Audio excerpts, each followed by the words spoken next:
우리 현 하나님 말씀 보겠습니다. 하나님 말씀 신명기 16장 9절로부터 12절까지 말씀입니다. 신명기 16장 9절로부터 12절까지입니다. 제가 8절 읽은 다음에 9절을 여러분들 같이 교독하시기 바랍니다. 8절을 먼저 제가 읽죠. 너는 6일 동안은 무교병을 먹고 제7일에 내 하나님 여호와 앞에 성회로 모이고 아무 노동도 하지 말지니라.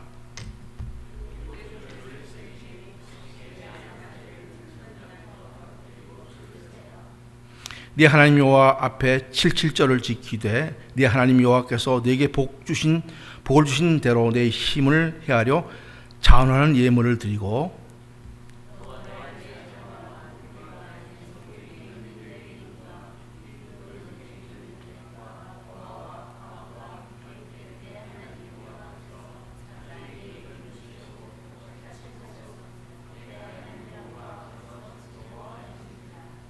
같이 읽습니다.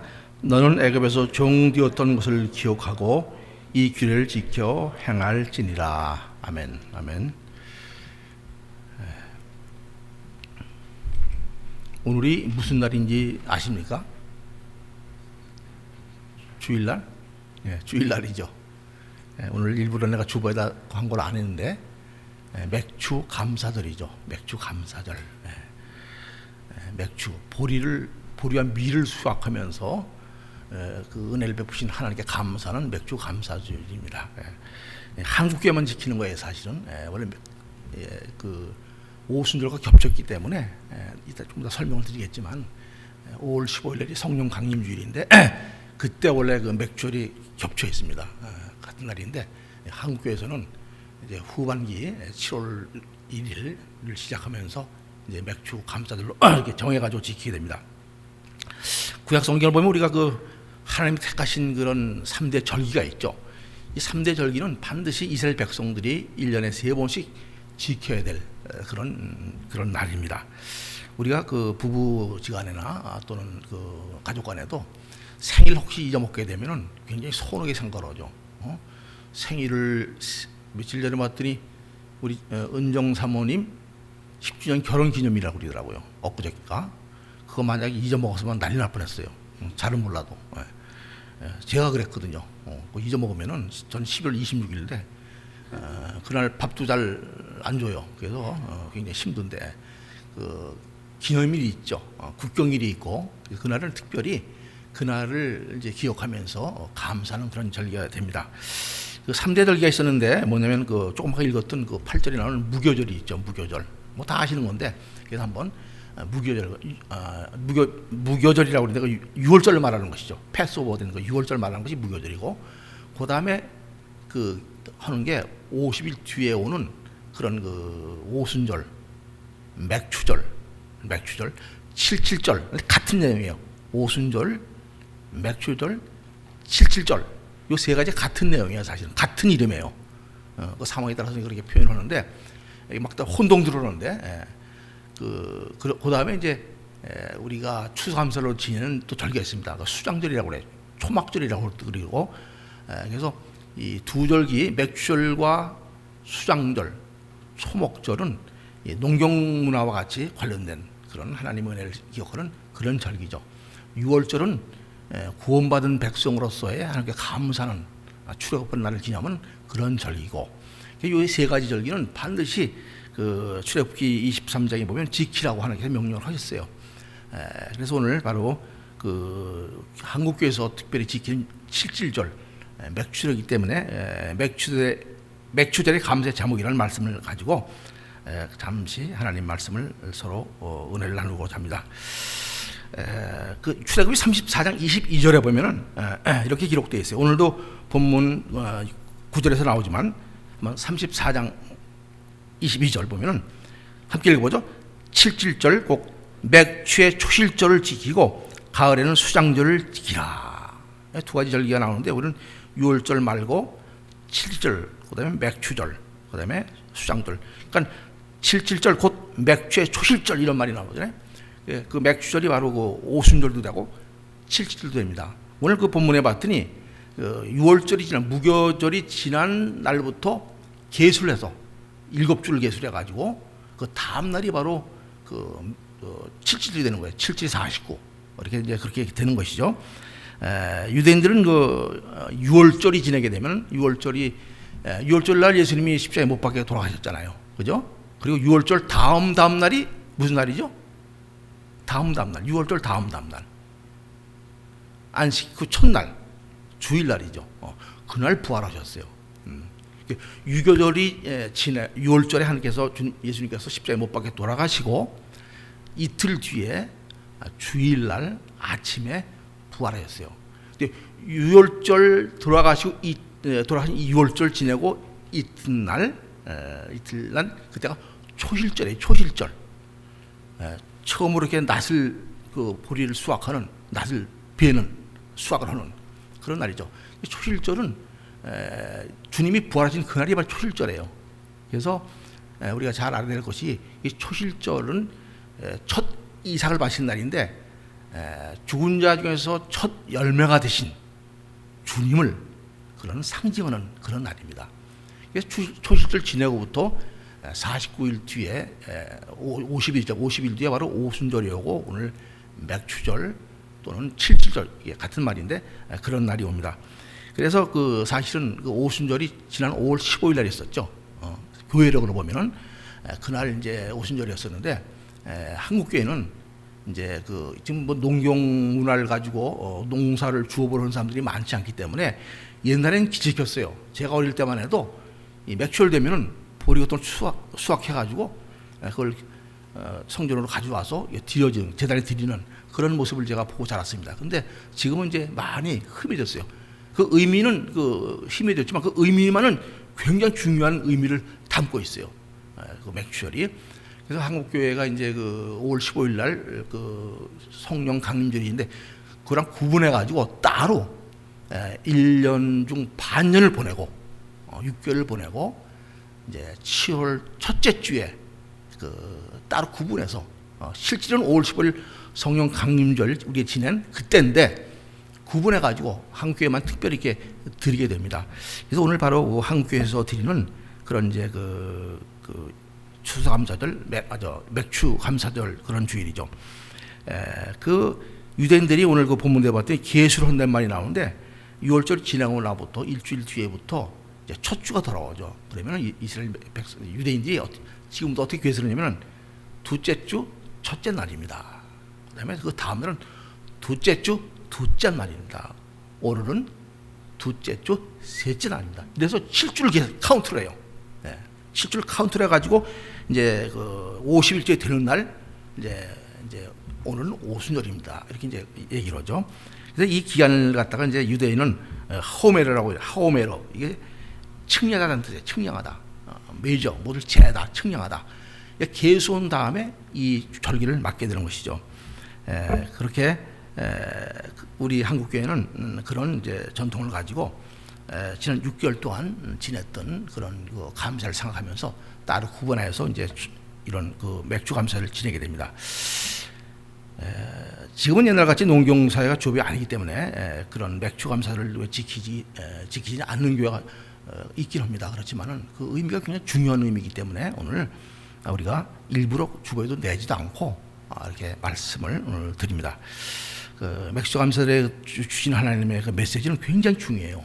우리 성도들이 평생에 정말 감사 제목으로 삼아야 될 그런 감사 제목입니다. 자, 그것이 무엇인지 우리 한번 이 시간 잠시 생각해 보기로 하겠습니다.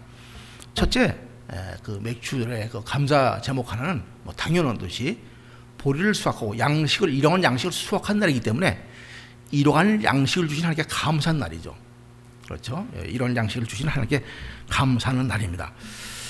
제가 잘 어릴 때만 해도 그 우리 권사님들 나이 드신 권사님들 계시지만 보릿고개라는 고개가 있었어요. 그죠? 한 해의 그 가을의 수확을 다 끝내고 다음 보리를 타작할 때까지 4, 5월은 곡식이 없었어요. 그런 기간을 지내셨죠, 한명수 권사님? 지내셨죠? 성명 권사님도? 보릿고개. 특히 농촌에서는 제가 어릴 때만 해도 그 고아원에 있는 애들이 있었는데 배가 고프니까는 그 산에 가다가 이게 가다가 그 소나무 가지를 잘라가지고 그걸 벗겨요. 벗겨 그걸 그렇게 먹고 옥수밭을 지나가다 깐부기 아시죠? 깐부기 새카맣게 나오고 깐부기 그걸 막 먹는 거예요. 입에 까맣게 돼가지고 그런 것을 보고서 저걸 왜 먹나 그랬어요. 어린 마음에 배가 고파서 그랬던 거예요. 그 당시만 해도 그런 일들이 있었습니다. 뭐 우스갯소리로 그때 이렇게 고생을 했다더니 자녀들이 그랬다 그래요. 라면 있었잖아. 이렇게 얘기를 했답니다. 상황을 모르죠. 어쨌든 그런 그 초건 목피로 지내던 그런 보릿고개가 있었습니다. UN 그 식량기구 농업기구의 발표에 의하면 2015년 말 그런 북한의 식량난으로 인해서 약 2,500만 명 인구 중에 35%인 870만 명이 굶주리 허덕인다고 그래요. 우리 한국은 그런 일이 없죠. 배불리 먹고 너무 배불리 먹어서 가보면 TV에서 보면 그냥 먹는 거 방송하는 거 만들어 먹는 거 냉장고 열어보면서 그걸 볼 때마다 저는 뭐 그 입맛이 까다롭지 않아 가지고 별로 그게 그런 미식가가 아니기 때문에 그냥 주는 대로 먹습니다. 반찬이 있어도 한 가지만 있으면 그냥 먹고 말지 뭐 까다롭게 그러게 안 해요. 짜만 짠 대로. 그래서 우리 집사람이 음식실로 들어가질 않아. 주는 대로 먹으니까 그냥 좀 까다로워야 되는데 뭐 밥을 주면은 밥 한 가지 전혀 옛날부터 그랬어요. 제가 찬밥을 좋아해요. 찬밥을 좋아하는 이유가 있는데 어머님이 매일 찬밥을 드시는 거야. 그게 가슴이 아팠어요. 왜 엄마는 그게 찬밥만 드실까? 그걸 내가 먹기 위해서 난 찬밥이 좋다고. 지금도 찬밥을 좋아해요, 제가. 찬밥을 좋아해요. 그래서 이런 적이 있었는데 어쨌든 우리는 배고파서 한 그런 시절이 없었습니다. 근데 이 북한만 해도 굉장한 그런 기아에 허덕이고 있어요. 자, 우리가 다시 한번 이런 상황을 살펴보아야 될 것입니다. 또 국제식량정책연구소에서 2015년에 발표한 보고서가 있습니다. 그 보고서에 따를 것 같으면 세계 인구 중에 기아에 허덕인 인구는 얼마쯤 될 것 같아요? 7억 9,500만 명이 된다 그래요. 7억 9,500만 명. 엄청난 숫자죠. 세계 인구 9명 중 한 사람이 식량이 없어 굶주리고 있는 그게 현실입니다. 만 5세 이하 유아 중에 3명 중 4명 중 1명꼴인 1억 6,100만 명이 만성 영양 결핍으로 인해서 제대로 성장을 하지 못한다고 합니다. 매년에 놀랍게도 310만 명의 유아가 영양실조로 사망을 했대요. 작년에 310만 명의 5세 이하의 유아가 배고파서 죽었다고 그래요. 이 수는 전체 유아 사망자의 절반 이상이라고 합니다. 참 이런 것을 볼 때 우리가 아침에 절대 안 먹고 나왔어요. 밥숟가락 떠지질 않더라고. 그래서 안 먹고 나왔습니다. 밥숟가락 한 숟갈 떠먹는 것이 얼마나 은혜고 소중한 것인가. 우리 한번 생각해 봐야 돼요. 우리는 뭐 배고픈 거 모르잖아요. 그리고 조금이라도 맛있는 것 먹으려고 찾아다니죠. 입맛에 안 맞으면 먹다가 남겨버려요. 쓰레기 버리고. 좀 우리가 생각을 해봐야 되죠. 중남미에서 버리는 음식이 있습니다. 엄청난 양인데 그 중남미에서 버리는 음식의 양 가지고 기아 인구의 37%의 굶주림을 면케할 수 있대요. 세계에서 버려지는 그런 그 음식의 양 가지고 얼마든지 세계가 배불리 먹을 수 있는 것이에요. 아마 한국에서 버려지는 음식만 가지고도 많은 사람들의 그런 굶주림을 면케할 수 있을 것입니다. 자, 오늘부터 음식을 드실 때 욕심내지 말고, 욕심내서 보면은 어디 가서 이제 목사님들 그 모임 가면은 뭐가 있잖아요. 이렇게 싸놔요, 그냥 반만 먹고 버리는 거야. 우리는 그 눈치가 있어서 보다가 남으면 가서 먹어요. 절대로 이제 전 뭐 욕심이 없어서. 근데 음식을 우리가 너무 타 먹는 거 그것도 죄라고 생각합니다. 주님껏 쥐가 굶주려도 그 안에 70% 이상 80% 이상 그 채우지 않는데 배를. 근데 우리는 속된 말로 배 터지게 먹잖아요. 배 터지게 먹고 먹고 차가지고 끄ꯛ 해야지 잘 먹었다. 이렇게. 이게 참 가만히 우리의 삶의 모습을 돌아보면 굉장히 어려운 사람도 많은데 우리 전혀 개의치 않고 우리 소연이나 하연이나 애들 그 먹는 거 보면 가끔 그런 생각이 들어요. 그 없어서 굶주려 죽는 사람도 많은데 애들 많은데 참 축복이면 축복이겠죠. 그죠? 우리가 그런 사람들 마음에 품고서 모든 걸 좀 절제할 수 있는 그런 우리가 될지도 믿습니다. 맥주절에 보리와 밀을 수확할 수 있다는 것은 그냥 되어진 일이 아니겠죠. 그렇죠? 물론 농부가 땀 흘려서 일을 하고 이렇게 했기 때문에 그런 귀한 결실을 맺을 수 있는 것이죠. 그런데 아무리 기름진 논과 밭과 옥토가 있어도 하나님이 돌보지 않으시면은, 하나님이 공급해 주지 않으면은, 하나님께서 주시는 이른 비와 늦은 비가 없다면은 결코 누릴 수 없는 그런 복입니다.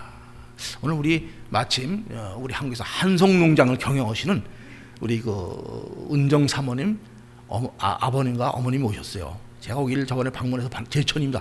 아주 물 좋고 그런 제천인데 가물어도 물이 마르질 않는데 거기다 얼마나 정성스럽게 정자도 만들어 놓으시고 그 손길을 느낄 수가 있겠더라고요. 근데 사과가 거짓말입니다. 저는 그렇게 큰 사과 처음 봤어요. 진짜 호박만 해, 사과가. 좀 비유가 너무 센다? 그래도 엄청 커요. 근데 그거를 짧은 시간 동안에 읽어내셨어요. 그걸 보면서 참 사과도 대단하지만 우리 그 은정이 아버님 되신 참 대단하신 분이다. 사 보신 분이 삽 접고서 시골에 땅 사는 걸 거기 가서 그렇게 풍성하게 뭐 500명인가 뭐 모이는 그런 그 농업 쪽에서 10도 안에 들으셨다니까 뭐 말 다 했죠. 사과가 얼마나 맛있는지 그걸 좀 가져와야 되는데 안타까워서 고민하다 그걸 잘랐어요. 잘라서 거의 한 반 박스 가져왔던 거 어때? 그래서 은정 사모하고 집에 다 줬습니다. 그걸 먹이고 싶으시는 거야. 근데 아무리 재주가 좋고 그래도 비가 안 오면 어떻게 되죠? 그냥 농사 폭삭하는 겁니다. 하나님께서 밝은 햇빛을 주시고 맑은 공기를 주시고 이른 비와 늦은 비를 주지 아니하시면은 아무리 기름진 옥토라도 아무리 유능한 농부라도 결코 수확을 거둘 수가 없어요. 제가 이번에 한국 가서 그 한성농장 가서 느낀 건데 바닥에다 뭘 쫙 바짝바짝 깔아놓더라고. 굉장히 신기했어요. 저기 아마 뭐 습기를 보호하기 위해서 저렇게 해놨나 보다, 덮어놨나 보다. 콩밭에 뭘 이게 비닐 덮어놓듯이 짧은 지시까지 그렇게 생각을 했어요. 나중에 알아봤더니 햇빛을 반사하기 위해서. 맞죠? 네. 사과가 이렇게 동그라면은 햇빛이 위에만 쪼이면은 여기만 빨갛게 된다. 밑에는 햇빛을 못 받는 게 있기 때문에. 그 햇빛을 반사하기 위해서 그걸 깔아놨다고 그래요. 그렇게 햇빛이 중요한 거세요. 참 지혜롭고 오묘하다 이런 생각을 했어요. 잊혀지지나 반짝반짝한 그 햇빛을 반사해서 그만큼 햇빛이 필요한 것이죠. 이게 다 하나님 주신 비지 아니면은 어떻게 농사를 짓겠습니까? 오늘 그 신명기 11장 14절에 그렇게 말씀을 하죠. 한번 우리가 읽어보죠. 신명기 11장 14절 떴습니까? 아니, 제가 읽겠습니다. 안 떴는데 여호와께서 너희 땅에 이른 비 늦은 비를 적당한 때에 내리시리니 너희가 곡식과 포도주와 기름을 얻을 것이요. 여호와께서 너희 땅에 이른 비 늦은 비를 적당한 때에 내리시리니 비가 와도 엄청 쏟아져 가지고 무너지면 농사 다 망치죠. 적당한 때 적당히 오는 것. 이건 우리가 할 수가 없는 일이죠. 그죠? 하나님께 그렇게 하셔야만 우리가 곡식을 얻을 수 있습니다. 우리가 농사를 짓지 않아서 사업을 하기 때문에 또는 직장이 있기 때문에 뭘 거둔 그런 적이 없죠. 근데 직장 생활도 그렇고 사업도 그렇고 하나님께 건강을 주시지 않으면 우리가 소득을 얻을 수가 없어요. 일할 수가 없어요. 저는 병원에서 일하기 때문에 많이 보는데 그냥 의식이 없는 상태로 젊은 사람도 누워있는 것을 많이 봐요. 건강 주신 것, 시간 주신 것, 일할 수 있는 것, 이게 하나님의 은혜죠. 이를 우리가 감사할 줄 알아야 된다는 그런 말씀입니다. 우리가 지난 날들을 돌아다 보면 지난 6개월만 봐도 때때로는 힘들고 어려운 시간도 있었습니다. 그렇지만은 하나님은 나의 필요뿐 아니라 교회의 필요뿐 아니라 가정의 필요함도 아시고 필요를 채워주셔서 오늘 이 시간 우리가 이 시간까지 나올 수 있었던 것을 여러분들 깨닫게 되시길 바랍니다.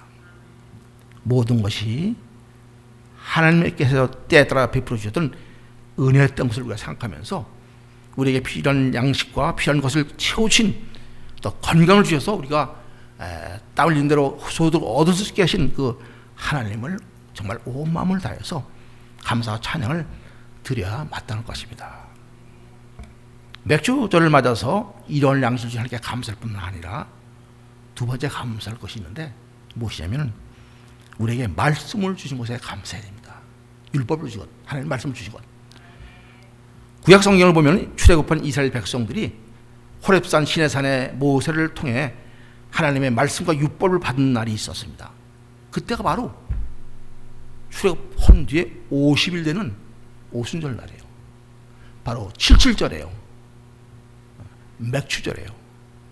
맥주절 그날 시내산에서 하나님께서 율법을 주셨어요. 말씀을 주셨어요. 말씀을 받은 날이죠.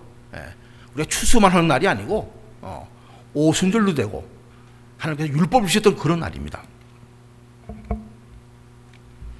출애굽한 이스라엘 백성들은 시내산에 이르기 전에 신광야에 이르게 되죠.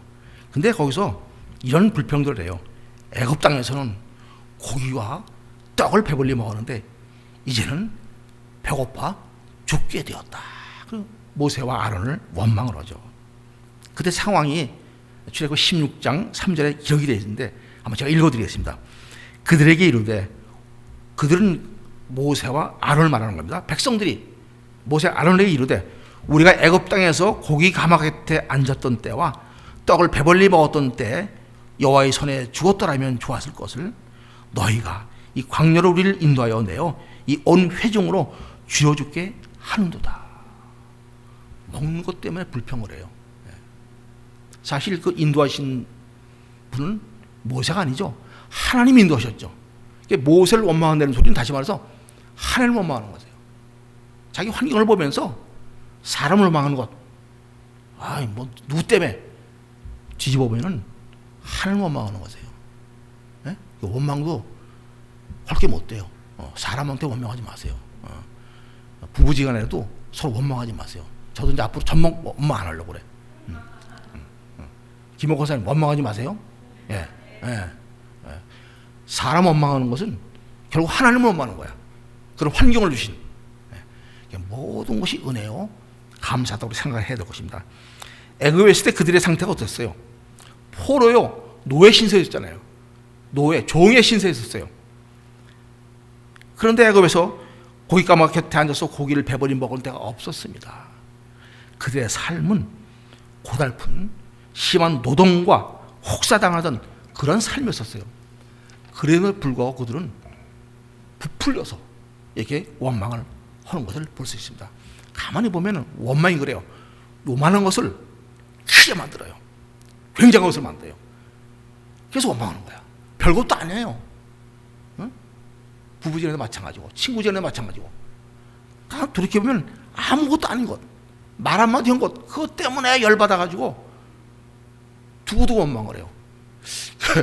그거 보면 제가 다혈질이라 원망 같은 거보다는 좀 낙천적인 성격이, 그래서 별로 원망 같은 잘 안 하는 성격인데 다혈질이라 가끔가다 욱하는 성질이 있어요. 그런데 불의를 보고 욱하는 성질, 그걸 말하는 것이죠. 불의를 보고서 우리 집사람이 웃는데, 근데 그게 보면은 내 저를 컨트롤 못하기 때문에 작은 것 때문에 그게 막 원망하게 되는 거예요. 그걸 보면서 우리가 다시 한번 우리의 모습을 돌아가 볼 점이 있습니다. 이스라엘 백성들은 비록 광야에 있었지만은 애굽의 종에서 해방된 자유의 몸이 있었어요. 그죠? 출애굽해가지고 노예 상태에서 벗어난 상태, 그런 상태에 있었어요. 그런데 그들은 그 신광야에서 그 신분이 어떻게 되는 거야? 그 광야에서 그 배불리 먹는 것, 그런 물질주의에 빠져 있었어요. 그래서 그들은 터무니없는 불평과 원망을 하게 됩니다. 그럼에도 불구하고 인자와 긍휼이 풍성하신 하나님은 그들에게 만나와 메추라기를 주셔서 배불리 먹게 하셨습니다. 자, 배불리 먹게 했더니 그 다음은 또 무슨 일이 벌어져? 뭐 때문에 원망하죠? 해결됐으니까 그건 됐고, 물이 없다가 또 원망을 해요. 물이 봐서 물이 없다 말이야. 물이 없다가 또 목말라 죽겠다. 이게 또 원망을 해요. 그때도 하나님은 그 마실 물 없다고 원망하는 그들에게 호렙산 반석을 치게 하셔가지고 거기서 물을 내게 해서 그들을 마시게 하시죠. 생각해 보십시오. 그들에게 진정으로 필요한 것이 있다면 육신의 양식의 문제가 아니라 영의 양식인 하나님의 말씀이 필요했었어요. 그래서 하나님은 시내산에 이르렀을 때 그들에게 모세를 통해서 하나님의 율법을 주었습니다. 이날이 바로 율법을 받은 그날이 바로 77절, 오늘 우리가 77절, 맥주절, 또 오순절 이날 받은 것이에요. 그러니까 이게 얼마나 깊은 그런 그 우리에게 은혜가 되는 그런 날인지 모르겠습니다. 신약 성경 보면은 마태복음 4장에 보면은 하나님이 이스라엘 백성들에게 주셨던 율법의 완성자로 이 땅에 오신 예수님이 40일 금식하신 후에 마귀에게 시험을 받죠.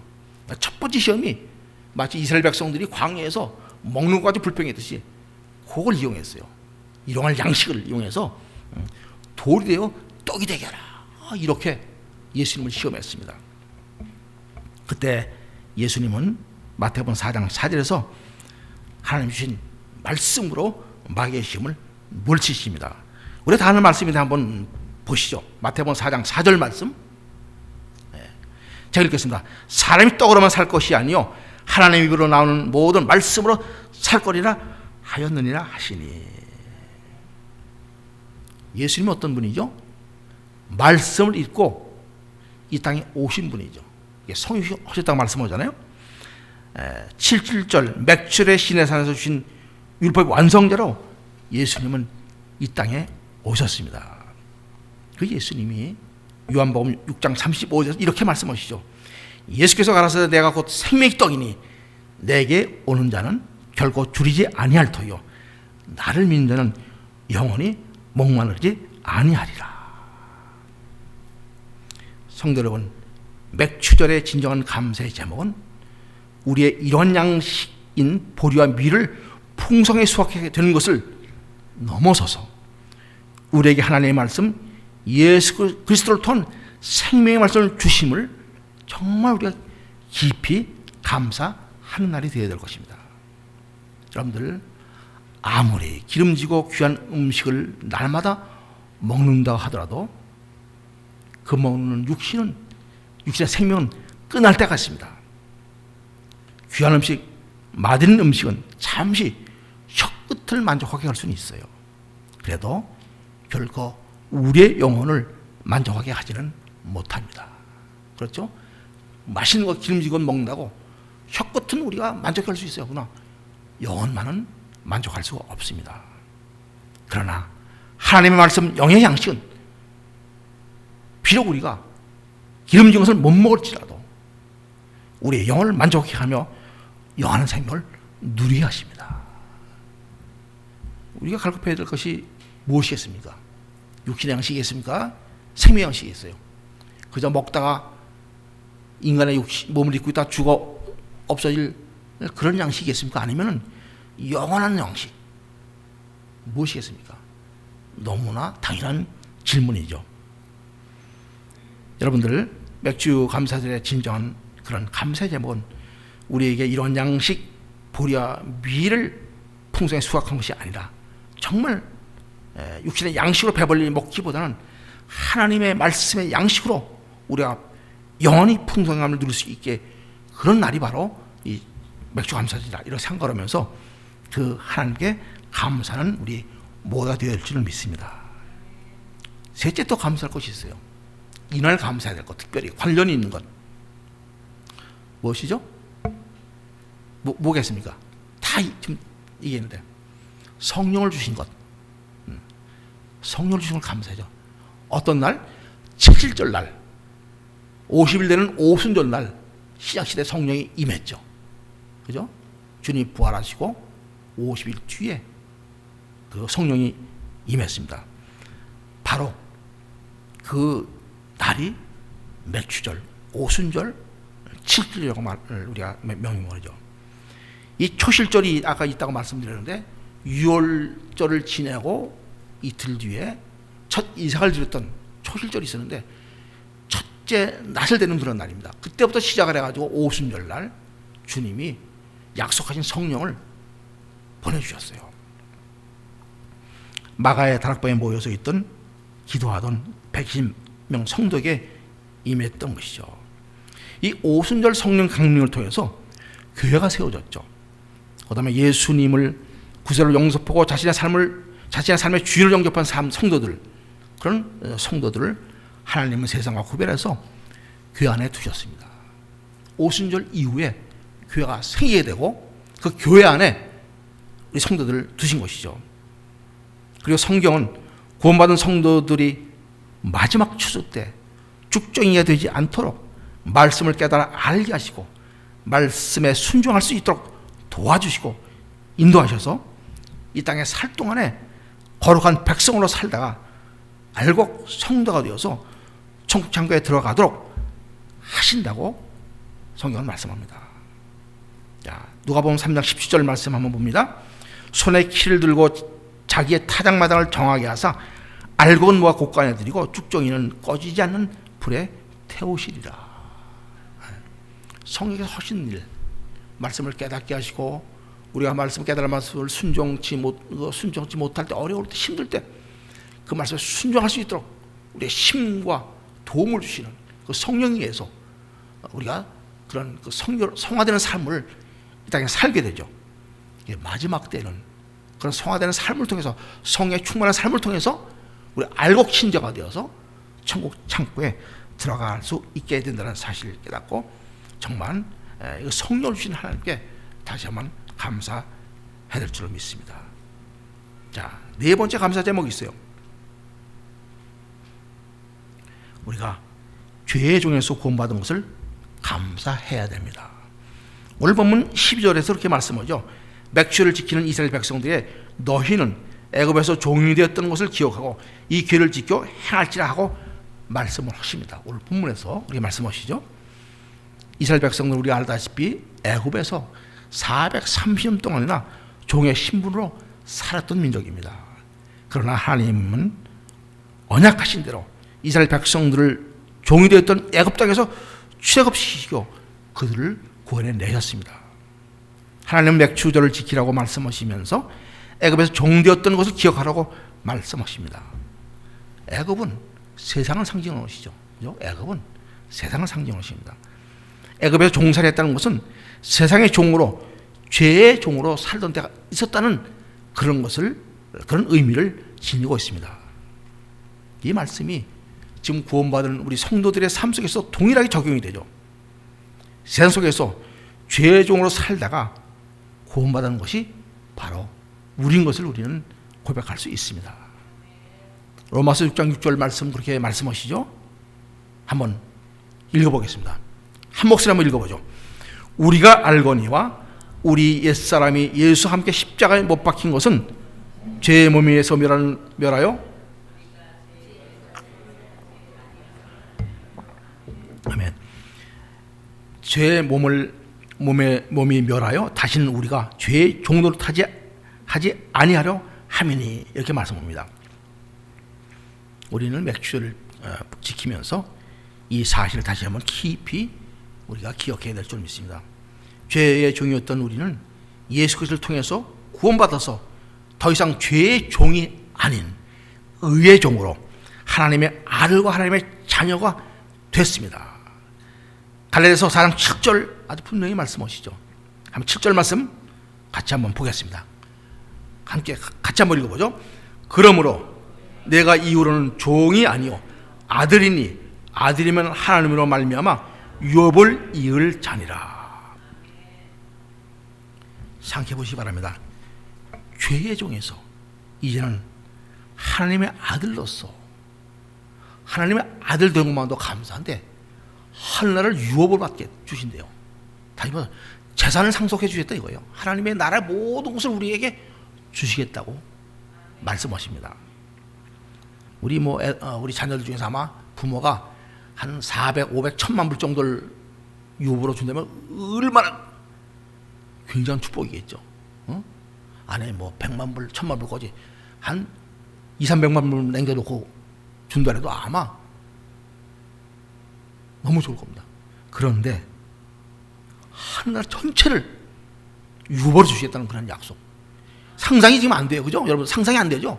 너무 큰 하나님의 약속이기 때문에 감당하기 어려울 정도로 아주 큰 약속이죠. 이게 너무 커서 우리가 별 신경을 안 쓰는 것 같아. 근데 그렇게 주실 것이라 이거예요. 주실 것이라요. 우리 김대현 우리 성도님이 과선을 아주 훌륭하게 하시고 그 과일을 열는 걸 보고서 그 소원이 뭐냐면 자녀들에게 이걸 먹이고 싶어서 이걸 좀 그런 마음 가지고 열심히 어깨가 아플 정도로 열심히 하신 거예요. 자녀들을 위해서. 하나님이 지금 열심히 이러고 계세요. 주님이 하늘나라에서. 왜? 우리에게 모든 걸 유업으로 주시려고. 김대현 선생님 좀 이해가 되죠? 예. 그걸 못 먹여서. 제가 갔더니 가져갈 수 없는 그걸 갖다 좀 가져가라고.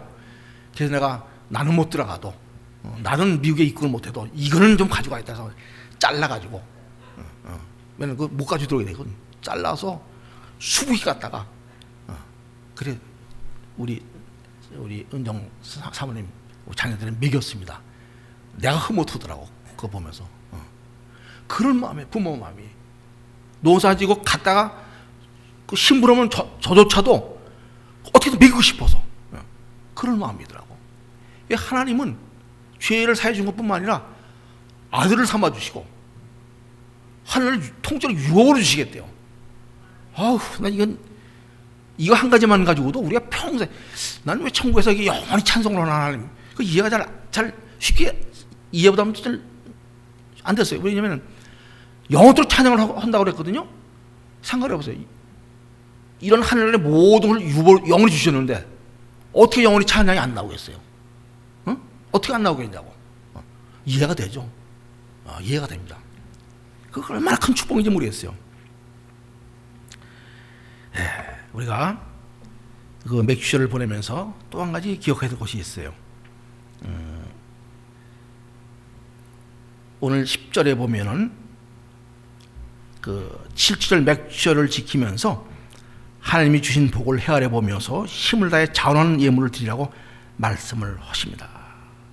여기에 10절에 그렇게 되어 있죠. 내 하나님 앞에 7절을 지키되 내 하나님 여호와께서 내게 복을 주신 대로 내 힘을 헤아려 자원하는 예물을 드리고 힘을 헤아려 하나님 앞에서 자원하는 예물을 드리고 예배 드리는 거예요. 너희들이 그 감사한 것을 받은 복을 헤아리면서 진정으로 예배를 드려라. 이런 이제 말씀이 되죠. 우리가 이 말씀을 제가 보면서 찬송가 489장 생각이 났어요. 489장 찬송 한번 우리가 받은 복, 또 받을 복이 있습니다. 그런 복을 생각하면서 우리가 1절만 한번 불러보죠. 찬송하세요.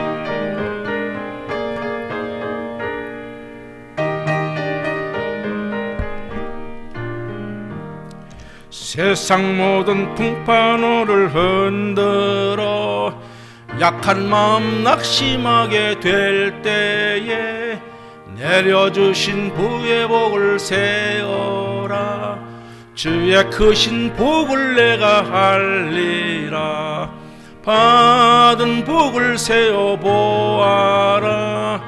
크신 복을 내가 알리나 받은 복을 세워보아라 주의 크신 복을 내가 알리라. 3절 한번 보죠. 세상 권세 너의 앞길 막을 때 주만 믿고 낙심하지 말아라. 천사들이 너를 보호하리니 염려 없이 앞만 보고 나가라.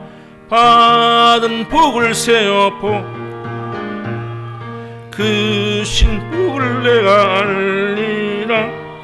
받은 복을 세워보아라 주의 크신 복을 내가 알리라. 그렇습니까? 이경원 목사님 그렇습니까? 예, 그렇죠.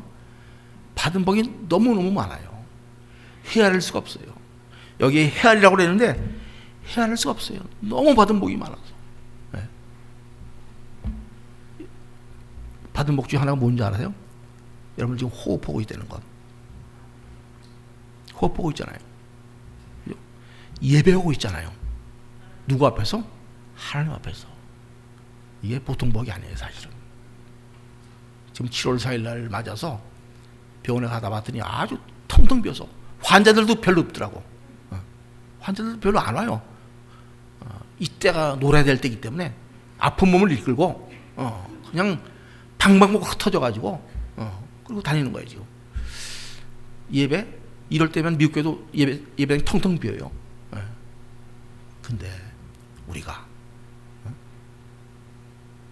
이 시간 호흡하며 나와서 찬양하고 예배하고 하나님 말씀 들을 수 있다는 것, 얼마나 큰 복인지 모르겠습니다. 여러분들 이것이 복 중에 가장 큰 복인 것을 기억하시고 마음을 다해 예배할 수 있는 그런 여러분 되시기를 주님으로 축원합니다. 특별히 우리가 추수감사를 보내면서 맥주감사를 보내면서 기억할 것이 하나 있는데, 하나님께 드리는 감사 예배로만 끝나지 말고 모든 사람 화목할 수 있어야 된다는 그런 말씀입니다. 오늘 12절 말씀에 그렇게 되어 있어요. 너와 내 자녀와 내 성중에 거하는 내 유인과 및 너희 중에 있는 객과 고아와 과부와 함께 네 하나님 여호와께 그 이름을 두시려고 택한 곳에서 네 하나님 앞에서 즐거워할지니라.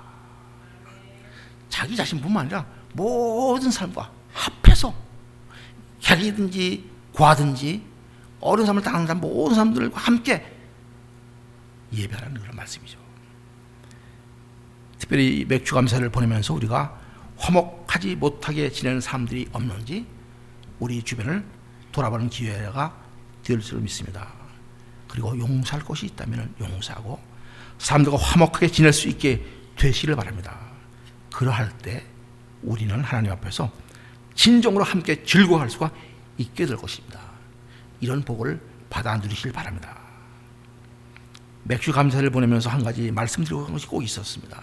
제가 평생에 귀하게 생각하는 것 중에 하나인데, 우리 삶에서 만남을 귀히 여기고 중요하게 생각하는 그런 계기가 됐으면 좋겠습니다.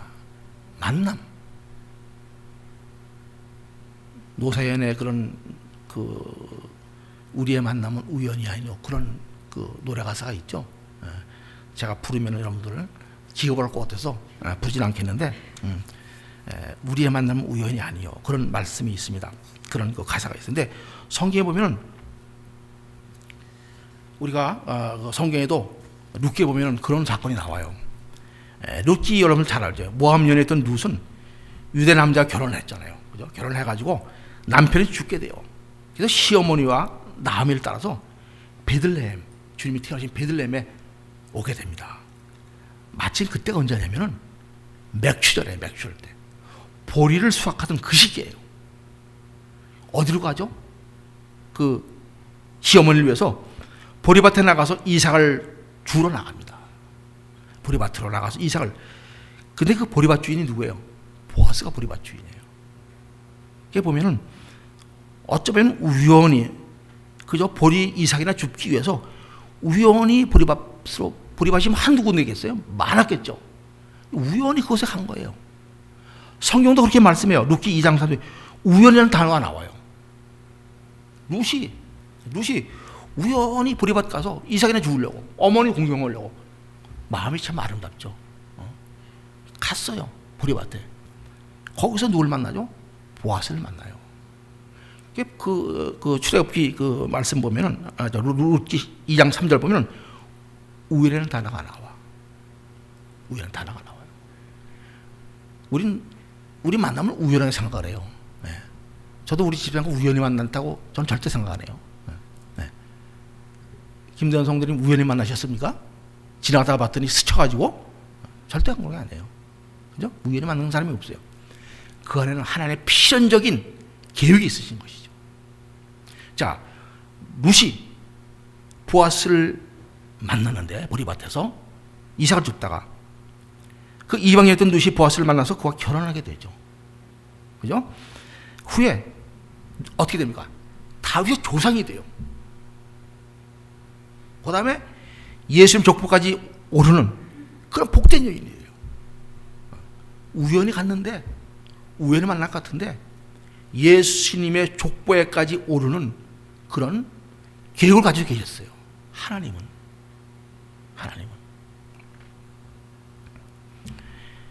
그래서 룻기는 유대인들이 오순절에 읽는 성령 두루마기입니다. 유대인들은 이 77절 되면은, 오순절 되면은 룻기를 읽어요.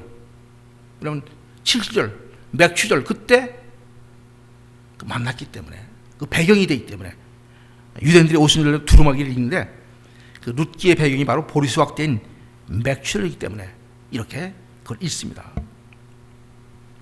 성도 여러분, 우리 모두가 이곳에서 참 좋은 교회에서 지금 만나서 함께 예배하게 되는 것은 결코 우연히 되어진 일이 아님을 깊이 깨닫게 되시길 바랍니다.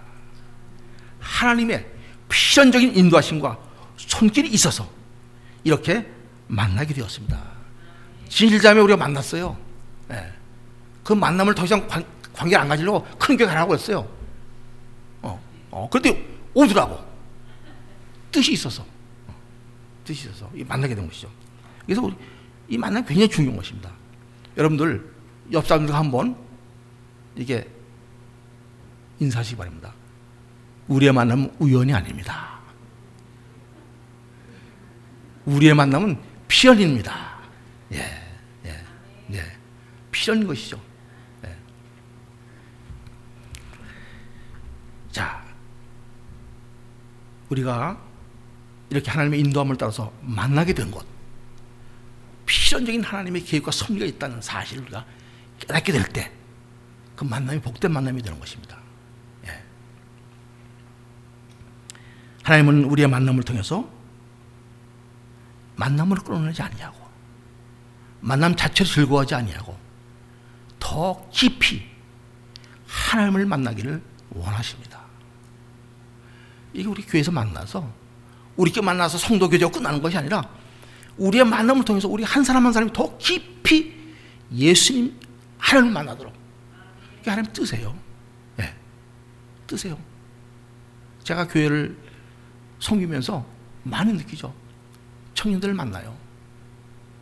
그 만남을 통해서 그거 끝나지 않냐고, 그 청년들을 세우셔서 일꾼으로 삼으시는 이런 모습을 보면서 깊이 느낍니다.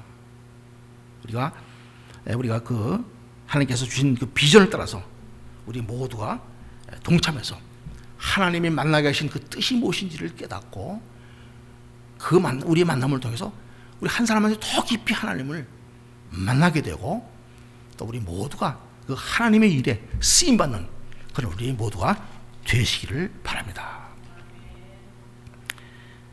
정말로 우리의 만남은 결코 우연이 아닙니다. 필연입니다. 하나님의 계획과 섭리로 된 것임을 믿으시기 바랍니다. 우리 모두가 만남을 소중히 여길 수 있는 성도들이 됐으면 합니다. 사람 만나서 금방 몰라요. 오랜 같이 생활하면서 보면은 그게 드러나게 돼 있어요. 정말 영혼을 사랑하고 하나님을 사랑하는 사람들의 만남은 결코 끝이 안 좋지 않아요. 끝이 헤어졌어도, 어디 가 있어도, 그때 참 좋았다 기억하게 되고, 그때는 잘 몰랐는데 참 귀여구나. 어? 그때 그 만남이 생각하게 되고. 근데 잘 지내다가 나중에 보면 다 드러나게 돼 있어. 그렇지만 그럴지라도, 그런 만남이랄지라도 깨달을 수 있는 것이 있습니다. 내가 어느 교회를 갔더니 설교를 하는데 그 만남에 대해서 잠시 얘기를 하면서 미켈란젤로 비석 얘기를 했어요. 미켈란젤로가 비석을 조각을 잘하잖아요. 그 대리석을 큰 돌덩이를 만나가지고 그 정을 맞았기 때문에 그런 아름다운 그런 작품이 나오는 것이죠. 그 돌은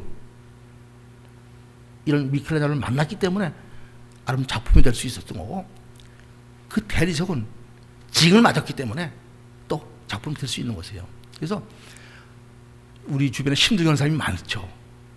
그래도 그 만남을 귀히 여길 때 하나님께서는 더 큰 복을 우리에게 주십니다. 그래서 우리가 어떤 만남이든지 불평할 게 아니라 만남을 귀히 여길 수 있는 그런 우리 모두가 될 줄을 믿습니다. 그렇게 서로가 우리의 만남을 소중히 여기면서 서로 위로가 되고 힘이 되어 수 있는, 그래서 하나님 앞에서 함께 더욱 깊이 하나님 만나고 함께 기뻐할 수 있는 그런 우리 모두가 되시길 바랍니다. 우리가 지난 맥주 감사 예배를 드리면서 다시 한번 일용할 양식을 주신 하나님의 은혜에 감사하고, 또 우리에게 하나님의 율법 말씀을 주신 것에 감사하고, 또 약속하신 성령을 이날 주신 것에 감사하고, 또 이날 죄 중에서 하나님 후사가 된 것, 아들이 되게 하신 것을 우리가 감사하고, 또 하나님께서 세우신 교회 안에서 또 가정에서 부부로 또는 가족으로 형제 자매로 만난 것, 이것이 하나님의 큰 뜻과 섭리 가운데 만나게 됐다는 것을 생각하면서 정말 우리가 이런 만남을 통해서 마지막 때 아무리 추수할 곳이 많이 있어도, 보리수확이 잘 됐어도 추수를 안 하게 되면 무슨 소용이 있겠습니까? 하나님이 우리를 추수꾼으로 부르셨어요. 영혼을 구원하는 추수꾼.